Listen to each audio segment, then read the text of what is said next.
The Zhou dynasty was founded when the Zhou people overthrew the Shang around 1045 BCE. And as we talked about last time, they set about then creating a new order, a new empire. The Zhou dynasty lasts a long time from its founding in the 11th century BCE. It's finally extinguished only around the year 253 BCE.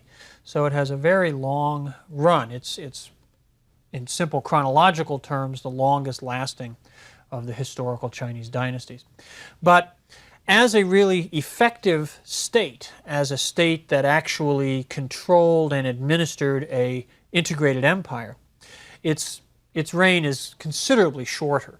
The formal extent of the Zhou dynasty and the actual rule of the Zhou kings are two very different things.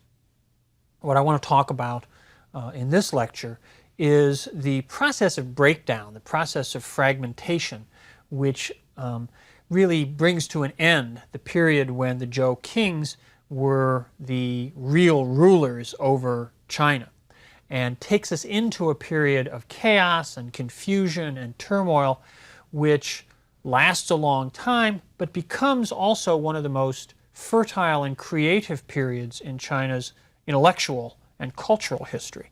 We'll be looking at those intellectual and cultural developments more in the next couple of lectures.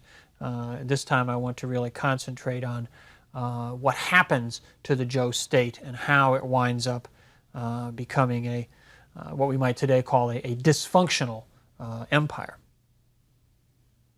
The Zhou faced the challenge of administering China, of administering the territory they had seized from the Shang, and they performed quite well in the early centuries of their rule. As we talked about a little bit last time, they were able to expand the territory under their control, particularly by expanding to the south and the southeast. They brought Chinese rule, or their own rule, to the Yangtze River Valley and even beyond that, and to the very rich rice growing areas of the southeast coast. As they did so, they also presided over a period of population growth. In part, of course, that's a result of geographic expansion. More territory, more control, brought more and more people into the Zhou Empire.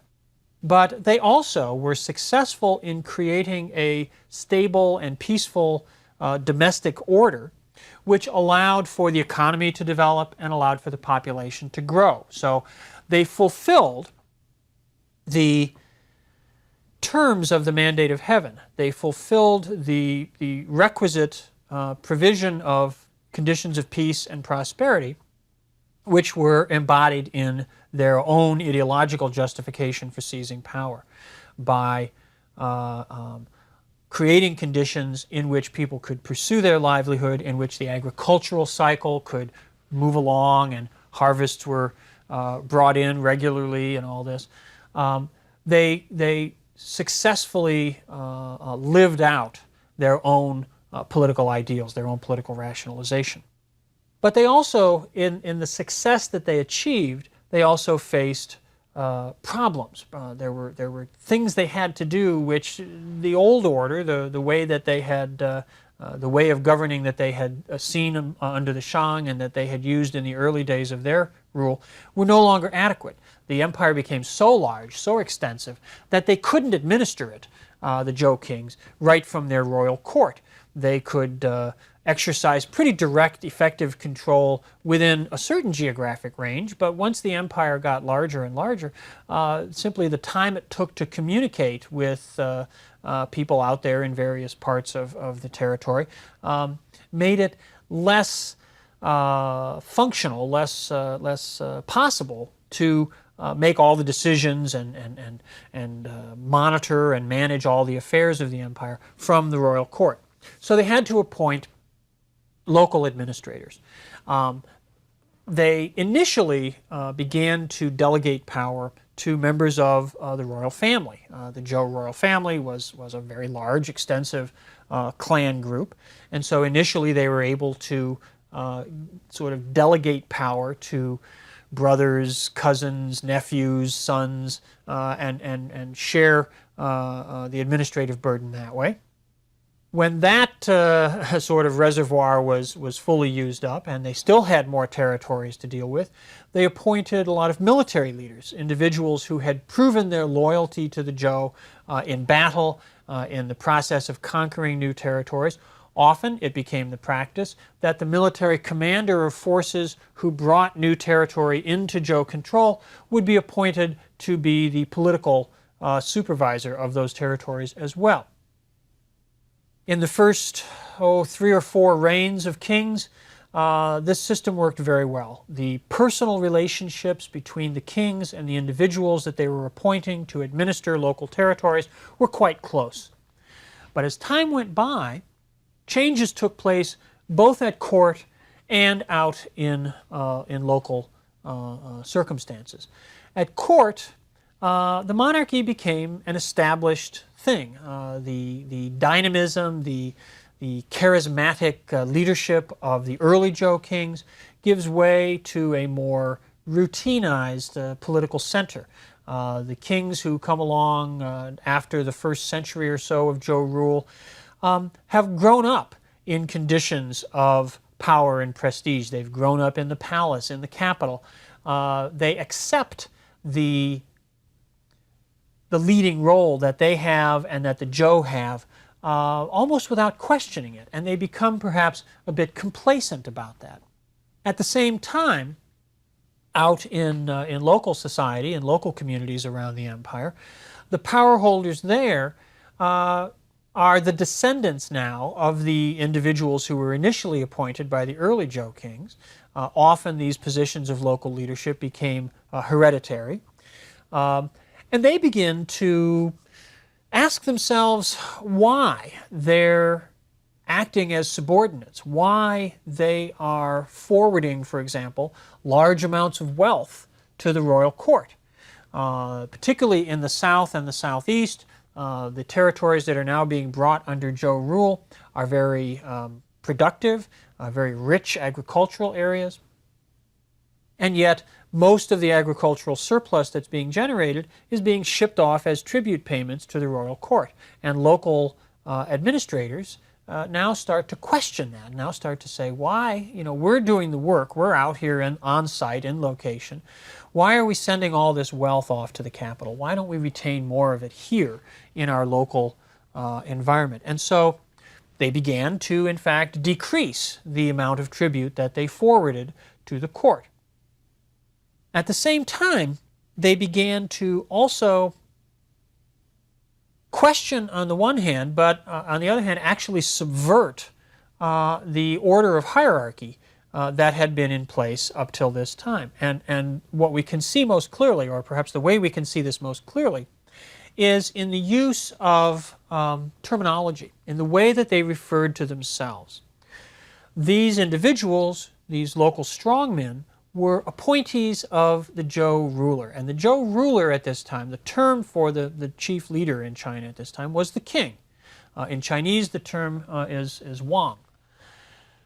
What we see beginning in the 8th century BCE is that certain local administrators, certain individuals exercising power theoretically on behalf of the Zhou king, begin to refer to themselves as Wang, as kings. Okay? In their writings, particularly in the documents that they're using in their local context. They may still refer to themselves in appropriate terms when they send reports or messages to the court, but in their own local settings, they start to call themselves kings. Okay? Now,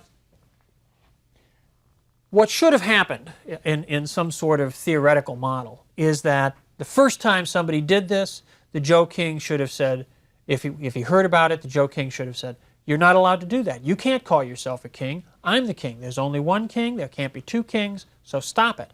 And then sent out sufficient force to compel whoever was doing this to stop. But that doesn't happen. It doesn't happen because the Zhou, right at this time, early in the 8th century BCE, suddenly have to face a different kind of problem, a different kind of challenge. And this is the beginning of insecurity, the beginning of unrest on their own western frontier. Actually, in the very territory where the Zhou people themselves had first originated, out in the far west of the Wei River Valley, what's now southwestern Shanxi province. A new people begins to emerge in that area, a new historical identity, a people called the Qin, which in the pinyin system is spelled Qin. The Qin people. Now, we'll hear a lot more about the Qin people in about 3 lectures from now, because the Qin will become one of the most powerful people to rise up during a period of great chaos and warfare in China, and we'll follow their story later. But for right now, what's important is that in the early stirrings of the Qin people, back in the 8th century BCE, they began to pose a threat to sort of the rear guard of the Zhou people. And in fact, the Qin began to raid into Zhou territory, and around the middle of the 8th century, the Zhou decided that they needed to move their capital. So they abandoned the capital that they had built at the beginning of the dynasty, where the modern city of Xi'an is, and they moved east, down the Wei River Valley, into the Yellow River Valley, and out onto the very edge of the North China Plain at the site of what is today the city of Luoyang. Now, Luoyang they also build as a great imperial capital on the model they had developed back at Shenyang of a square city with a north-south axis and all the other attributes of sort of the cosmic diagram that the Chinese capital is meant to embody. And Luoyang becomes a capital city for the Zhou. It's a subordinate capital, a secondary capital in a number of later dynasties. It remains a very, very important political and cultural center in later times. But in the 8th century, its significance is that it represents a shift in the center of Zhou rule. And it represents a weakening of the Zhou state, because they're forced to abandon what had been their capital, what had been their ancestral homeland, and move into a more secure area in the heart of the agricultural core of China. Because of this, because of the attention that they're spending on these, the rise of the Qin people and the move of the capital and trying to stabilize their system at the center, they're unable to attend to some of these developments taking place out in more peripheral areas where local strongmen are arrogating to themselves, are usurping for themselves the terminology of royalty.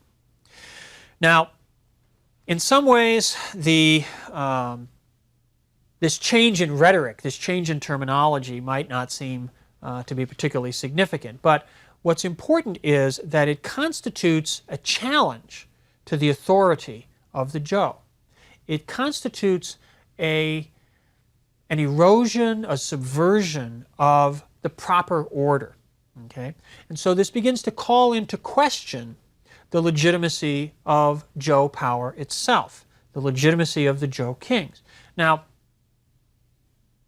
for the next few hundred years, China becomes a sort of schizophrenic political culture, because throughout the ensuing centuries, the Zhou rulers remain in place. They remain in Luoyang. One king follows another upon the throne. There's a legitimate succession of power and authority. And most local strongmen, most rulers, as they emerge around China, continue to pay some sort of formal lip service to the supreme position of the Zhou kings.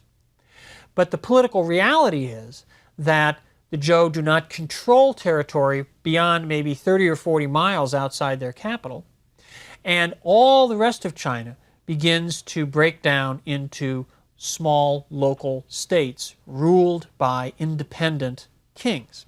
Okay?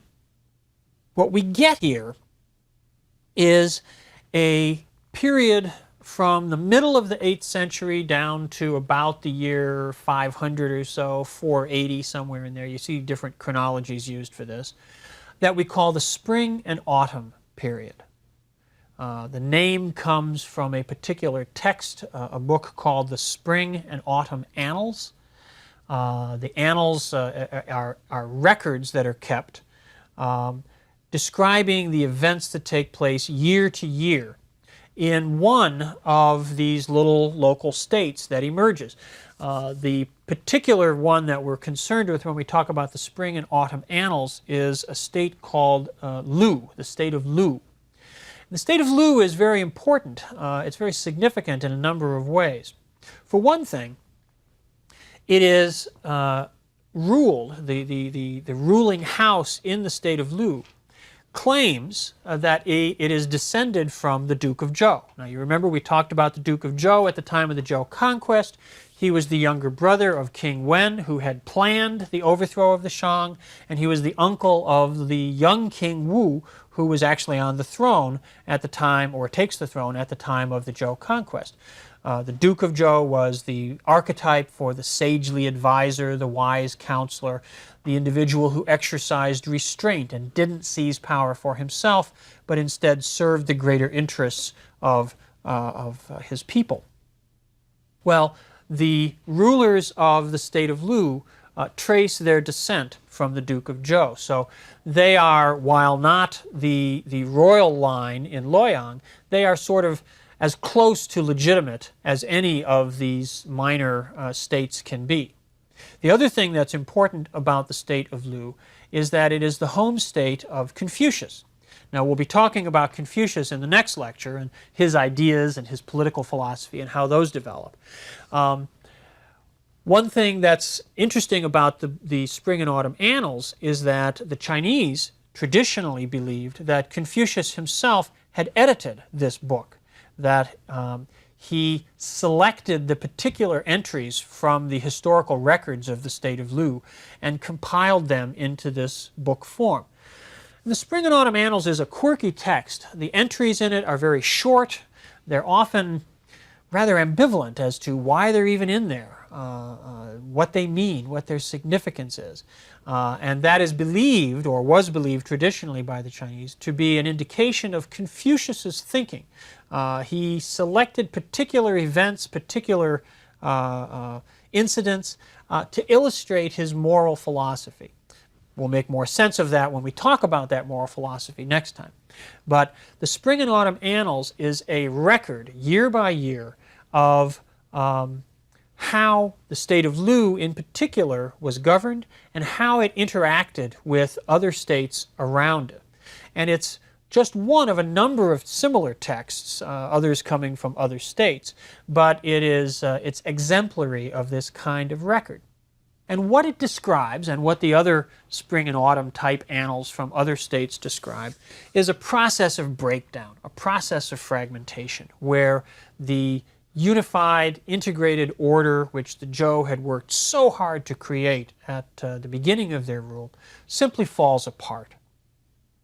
Local rulers call themselves kings, even though officially they should be referred to as dukes. There's a whole hierarchy of nomenclature that is formally used in the official records of the Zhou kings, but which everybody else starts to ignore. And as they assume these titles, they basically set up in their local administrative centers sort of mini royal courts. They begin to perform rituals, certain kinds of rituals, which are really only appropriate for the king. But now that they're calling themselves kings, they feel it's appropriate for them to perform these rituals. So they start to perform the kinds of royal ancestor worship, using bronzes and sacrifices and all this, which really only the king should do. But now we have lots of kings, and so we have lots of royal courts and lots of individuals performing these different rituals and adapting them to their own particular needs or sentiments or particular tastes.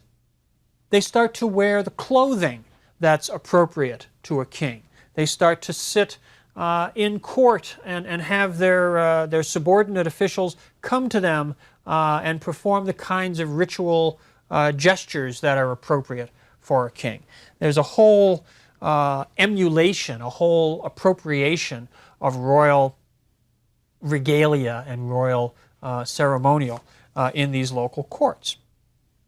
Well, not only do they go their own way in adopting the trappings of royal power, that would be bad enough in its own right.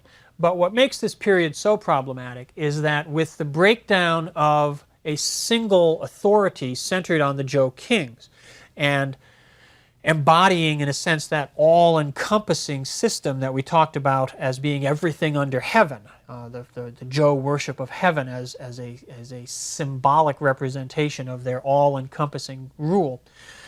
Without that, order begins to break down.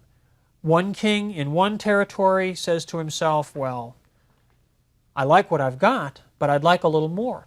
And he looks around, and maybe one of his neighbors isn't quite as powerful, isn't quite as wealthy, or maybe one of his neighbors has some particular resource or asset that he covets. And so he launches a military attack, and he conquers his neighbor. And once that starts, once you get violence becoming a legitimate means of political activism, then things break down quite rapidly. And you get the emergence of a phenomenon that we call the hegemons. In Chinese, the term is the Ba, and when you read Chinese accounts of this period, when they talk about these so-called kings, they consistently use the phrase or the term Ba Wang, which means a king in power but not in right.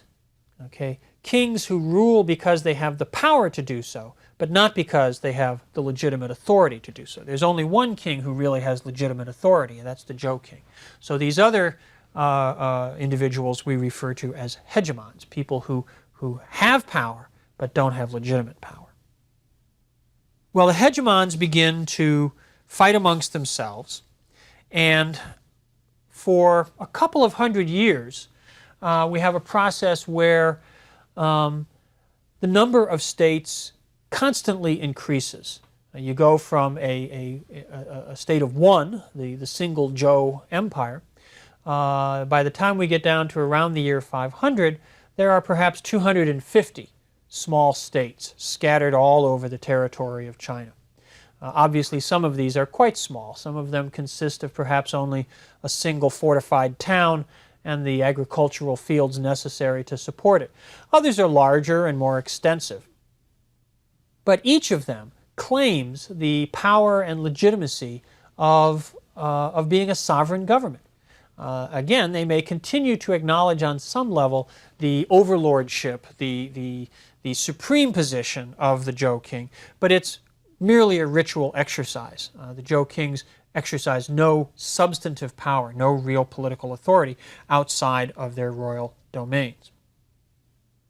Now, while all this is going on, while power is fragmenting and kings are popping up all over the place and royal courts are proliferating, there's a very significant development that takes place, I suppose we could say, in the political society. And this is the emergence of an elite strata in society that we call the Shi. The Shi become the class of professional political administrators. Okay? Now they develop, in a sense, out of what we saw back in the Shang period, the royal diviners. The royal diviners in the Shang period were the people who were literate. They were the ones who knew how to read and write the Chinese language. They were the ones who recorded the questions and the answers and the outcomes on the oracle bones. They were the ones who maintained the records of state administration. When we get to the Zhou, there are at the royal court similar individuals, ritual specialists, people who know the traditions, who can read the texts of the past. But as the number of royal courts proliferates, the number of individuals required to perform these functions, not in one single royal center, but in some 250 different sort of mini courts all over China, grows accordingly. And so we have the Shi now as a much larger class, perhaps something like 4 or 5% of the Chinese population eventually becomes involved in this social group, in this social formation. And the shi are, as I say, the professional administrators. They are literate. Their command of the written language is perhaps their single most identifying feature. They act as advisors. They know history. They know the texts of the past, the classics, the books that we refer to in later times as the Confucian classics, books of documents that record the events of early history, books of poetry in which the folk songs of ordinary people were written down and which were believed to be a way of understanding the sentiments of the people. And if you're concerned about maintaining the mandate of heaven, you want to know what the people are feeling. You want to know if the people are content or if they're unhappy, so that you can regulate your government and your behavior. Other kinds of documents, other kinds of texts, ritual texts about what the proper way to conduct sacrifices to the ancestors is, what kind of music should be used, what kind of movements and organization should be used. All kinds of written materials embodying knowledge about the past, embodying the records of present administration. These come to be the province of the shi, of these professional administrators. The shi, at first, are simply, in a sense, the courtiers of these various local strongmen. But as time goes by and the ranks of local strongmen grow in number, the shi become sort of a free entity in their own right. And indeed, we see as the number of courts proliferates and as they compete with one another, they compete not only militarily, but they compete politically. And we see certain rulers trying to recruit the best and the brightest amongst the shi to come and serve them, to come and work at their court. So the shi now become sort of a mobile elite. They're not fixed and attached all the time to one particular place, born in a particular place, spending their whole lives there. Now, at least some of the shi become truly professional in the sense that they can market their services to a variety of strongmen, a variety of these hegemons. Certain individuals may serve 3 or 4 or more different lords, different rulers, in the course of their career. This is a very important development because the shi, as an administrative elite, come to embody political values, political ideas, which are in some ways independent from the power of particular rulers, particular kings or strongmen. And that leads them to have a sort of independent critical perspective on questions of government, questions of what the good life is, what the good society is. And this gives rise, particularly after about the 6th century BCE, to a very creative period in Chinese thought, because what we see as this fragmentation, this era of disorder, this era of chaos and conflict in China continues year after year, decade after decade, century after century. We see people begin to question the fundamental order of China. After the turn of about the year 500 or 480 BC, the process of fragmentation starts to, in a sense, reverse itself in that stronger states begin to emerge which start to eat up the weaker states. And the number of states goes from perhaps 250 or so rapidly down, maybe to 100, then maybe to 50, until by the time you get down to the 3rd century, there's only perhaps a dozen or so states still contending amongst themselves. As that process goes on, thinkers emerge amongst the shi to ask themselves, what went wrong? How did things get so messed up? How did such chaos and violence and conflict come to China when we had a well-ordered society in the early Zhou? What went wrong? And as a corollary of that, how can we fix it? How can we seek to create and maintain a well-ordered society? These are the fundamental questions that structure Chinese political thinking and political culture. And we'll turn to the individuals who begin to answer them in the next lectures.